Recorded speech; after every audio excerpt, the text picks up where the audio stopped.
Got a question about cryogenic engineers in the plasma industry. Let's chat about it. Hello, my name is Friedman. I'm a bioengineer focused on non-equilibrium atmospheric pressure plasma system development. And on this channel, I like to chat about science and plasma stuff. So let's take a look at the question. Hello, sir. Hello. Are cryogenic engineers often found in the plasma industry? If yes, what do they generally do, and what are skills required to work in plasma industry? Interesting question.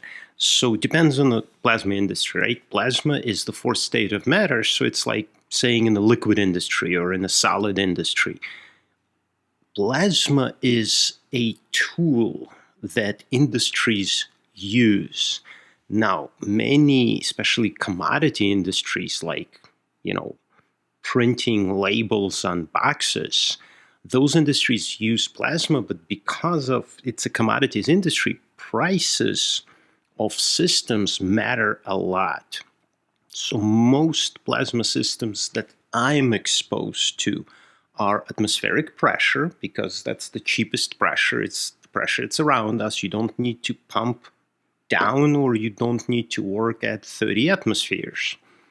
So atmospheric pressure, room air, plasma systems, they don't really need cryogenic engineers.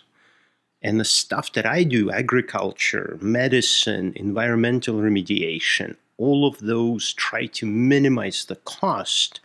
So cryogenic temperatures, they could be useful, yes, but they're quite expensive.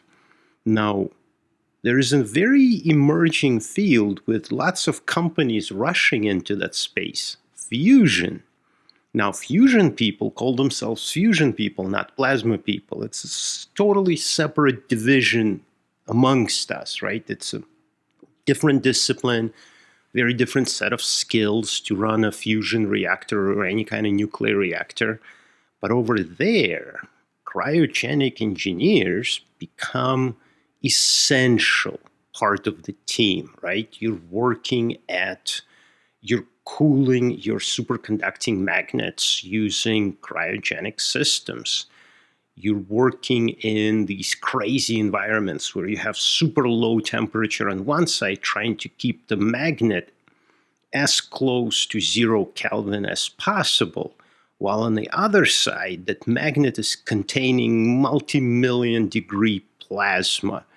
So it's kind of awesome. Like, if I had to do it all over again, maybe that's the field I would study, because, I mean, just think about it. You have like the Chilean Charybdis. You have as low temperature as humanity can possibly make on one side of the wall, and you have as high temperature as humanity can possibly make on the other side of the same wall.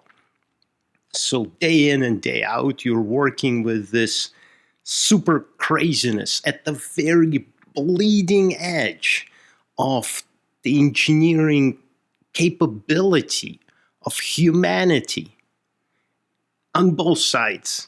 Anyway, it's pretty awesome. And yeah, well, if yes, what do they generally do, and what are skills required to work in plasma industry? You'd have to ask one of them. I'm not. I'm an atmospheric pressure plasma chemist, I guess, if you were to box me in. I work with low pressures when I have to. I don't like it because, well, you have to buy expensive pumps and expensive chambers to reduce the pressure, but then you have really, really uniform plasma. On the other side of that, many industrial applications like gas processing, they typically like to process as much gas as possible per second. So one of the ways to do that is increase the gas pressure. So they typically work at 30 atmospheres or higher. I don't do that either. I try to be more in the commodities business, really, like plasma for agriculture or plasma for PFAS cleaning, these forever chemicals. We try to minimize the cost and increase robustness of the system. Now, what are the skills required? In general, lots of schooling.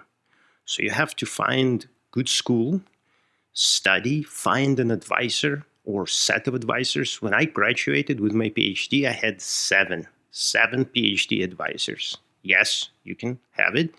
And the benefit of that is you can tell guy number one that you're working with guy number two. You can tell guy number two you're working with guy number three, and just go take a day off.